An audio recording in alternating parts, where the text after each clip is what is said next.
Tantôt, on a commencé notre discussion en essayant de voir comment il y a des réseaux par lesquels les idées circulent. Alors, dans le cas de l'éducation, c'est un peu la même chose. Alors, on va trouver des justifications idéologiques, des théoriciens, des gens qui ont pensé le monde de l'éducation, en souhaitant sa transformation dans le sens que je vais décrire.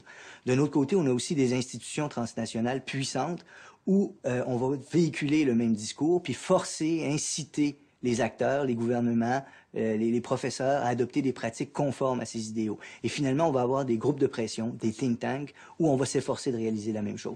Alors, dans le cas de l'éducation, c'est assez frappant, parce que les trois se trouvent, tu vois. Le théoricien de l'éducation le plus influent des 50 dernières années, c'est pas un penseur de l'éducation ou un pédagogue, c'est un économiste. Hein? Alors, je dirais que vraisemblablement, le plus important théoricien de l'éducation, c'est un monsieur qui s'appelle Gary Becker. Alors, il est toujours vivant, il enseigne à l'Université de Chicago. Et ce qu'il a développé, s'explique en 5 minutes, c'est la théorie du capital humain. C'est l'idée selon laquelle l'être humain et ce qu'il sait constitue un capital dans lequel il faut investir et qu'il faut évaluer du point de vue de sa rentabilité économique. Alors, cette théorie-là, qui est la théorie du capital humain, qui permet d'appliquer des outils mathématiques de l'économie à la question de l'éducation, désormais envisagée comme du capital, un capital d'un certain ordre, mais qu'on peut comptabiliser comme tous les autres. Cette théorie-là a été la plus influente dans le monde au cours des 50 dernières années. Elle a été la plus influente, je veux dire, dans les lieux où ça compte, c'est-à-dire dans les lieux où on influence les décideurs, dans les lieux où on influence les États, dans les lieux où on influence les ministres de l'Éducation, dans les lieux où on influence ceux qui vont prendre des décisions sur l'éducation. Le deuxième théoricien qui va mettre en place les mécanismes qui vont s'imposer maintenant, c'est Milton Friedman. Alors, Friedman, le père de l'économie monétariste, qui lui va proposer un système de vouchers, c'est-à-dire de bons d'éducation. L'idée étant là encore de faire pénétrer les mécanismes du marché au sein de l'éducation et de mettre en concurrence les écoles les unes contre les autres. Ces deux conceptions de l'éducation, ces deux théories de l'éducation dont on parle vraisemblablement jamais dans les facultés d'éducation, sont probablement les plus influentes des pensées de l'éducation des dernières années. Et c'est elles qui vont circuler ensuite au Fonds monétaire international, au sein de l'OCDE, au sein de la Banque mondiale. On va analyser les systèmes d'éducation nationaux du point de vue de ces outils-là, en faisant des recommandations allant dans le sens de ces outils-là.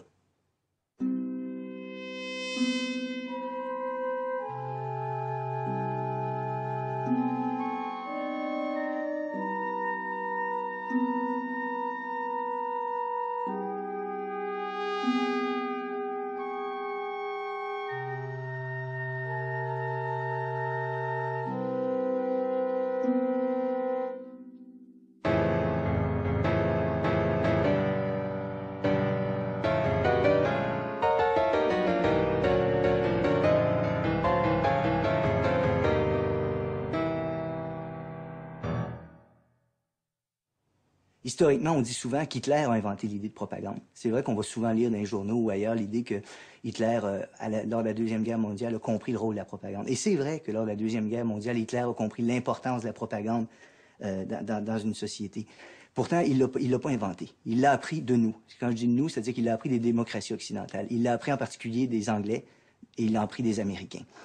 On peut dire en gros que depuis l'avènement des sociétés modernes, deux tendances prévalent. La première dit il faut une démocratie participative où les gens sont au courant de ce qui se passe dans le monde et puissent en discuter, agir et influer sur les décisions qui sont prises. De l'autre côté, on a une vision du monde qui dit qu'il y a une partie de la population qu'il faut écarter. Il y a une partie de la population dont il faut s'assurer qu'ils ne s'occuperont pas des questions qui les concernent. Cette vision de la société, du monde et de l'économie, elle existe aussi dans notre culture. Et un des lieux où on l'a vu s'incarner de manière extrêmement forte, c'est pendant la Première Guerre mondiale aux États-Unis. Alors, pendant la Première Guerre mondiale aux États-Unis, le gouvernement élu avait été élu sur une promesse de non-entrée en guerre. Et peu de temps après son élection, pour des raisons qui tiennent à la politique intérieure en particulier et au rôle des industriels aux États-Unis, le gouvernement a décidé d'entrer dans ce conflit, de participer à ce conflit-là. Il s'est donc trouvé avec un problème grave, c'était de faire face à une population opposée à l'entrée en guerre. Pour résoudre ce problème-là, ils ont créé une commission qui porte le nom du journaliste qui va la présider, M. Creel. Cette commission s'appelle donc la commission Creel. Et cette commission-là va largement inventer les techniques modernes de propagande, les techniques modernes de façonnement de l'opinion, de préparation de l'opinion publique. Dans cette commission Creel, qui va réussir magnifiquement à accomplir le mandat qu'on y avait confié, c'est-à-dire qu'elle va retourner l'opinion publique en quelques mois. Dans cette commission Creel, des gens extrêmement célèbres et connus vont travailler, des intellectuels de renom, et aussi quelqu'un qui s'appelle Edward Bernays, qui est le fondateur de l'industrie moderne des relations publiques. Alors ces gens-là, quand ils vont quitter la commission Creel ensuite, vont mettre sur pied des outils de communication à l'intérieur de nos sociétés qui sont encore présents aujourd'hui et qui font partie de l'ensemble des mécanismes de propagande. Alors, il y a là une visée politique extrêmement importante qui est vraiment d'exclure une partie de la population, de façonner l'opinion publique, de construire les consensus à l'intérieur de la société. Ces institutions qu'ils ont inventées, et je parlais des firmes de relations publiques, mais il y a aussi la conception moderne du rôle des entreprises, du rôle des relations publiques au sein des entreprises, de la communication sociale, des médias, du rôle des intellectuels, du rôle de la publicité, du rôle de l'information en général dans notre société. Tout ça va se mettre en place. Et c'est cette leçon-là qu'Hitler va retenir, avec raison d'ailleurs. Alors comment se sont mis en place les mécanismes qui font aujourd'hui qu'on a une pensée unique? Bien, ils sont les descendants de ce que je suis en train de décrire. C'est-à-dire, ils sont les descendants de la commission Creel, ils sont les descendants, si on remonte encore plus loin dans le temps, ils sont les descendants de cette conception du politique selon laquelle une société doit, pour fonctionner, exclure une partie de sa population. Et je pense que c'est aussi ce qu'on trouve. Mais en même temps, si les acteurs que je décris sont extrêmement puissants, extrêmement forts, extrêmement nombreux, il y a aussi un contre-discours qui se manifeste. Il y a aussi dans notre société des lieux où d'autres analyses sont proposées. Il y a des médias alternatifs, il y a des intellectuels, il y a des groupes sociaux, il y a des groupes communautaires où se prépare une nouvelle pensée. Donc on a ce double phénomène-là. Et malheureusement, de manière massivement prévalente, la pensée unique existe, la propagande existe, puis elle remplit le rôle qu'elle remplit. Alors donc c'est à travers des mécanismes, des institutions comme celle-là, qu'une vision du monde, un vocabulaire, une manière de penser, une manière de concevoir le monde fait en sorte que certaines questions peuvent être posées, que certaines réponses peuvent être données, que certaines analyses peuvent être faites, alors que d'autres sont exclues.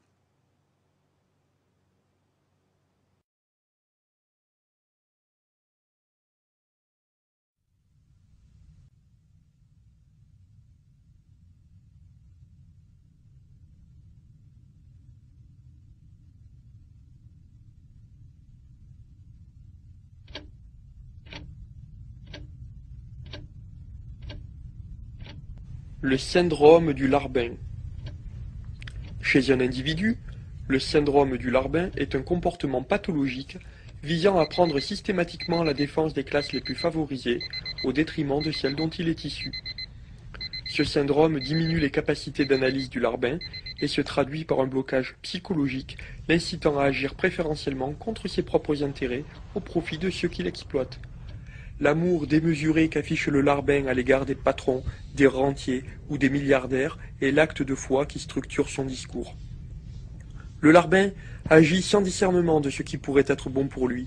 Il intellectualise le débat pour tenter de nous convaincre que piocher chez les riches est toujours la pire des solutions, quand bien même il en serait bénéficiaire.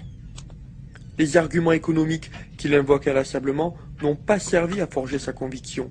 Le syndrome du larbin est malheureusement une vocation qui se trimballe dès le plus jeune âge et contre laquelle il n'existe aucun remède. Le larbin n'a pas choisi d'aimer les riches. Il aime les riches parce qu'il est un larbin. De tendance nettement libérale, le larbin est celui qui vous vante les bienfaits du bouclier fiscal, alors même qu'il ne paye pas d'impôts. C'est encore le même larbin qui voudrait réduire ou supprimer l'impôt sur la fortune, même s'il sait qu'il ne sera jamais concerné par la question. Un écervelé victime du syndrome du larbin n'a pas de conscience politique. Il vote instinctivement dans l'intérêt de ceux qui l'exploitent pour s'attirer leur bienveillance.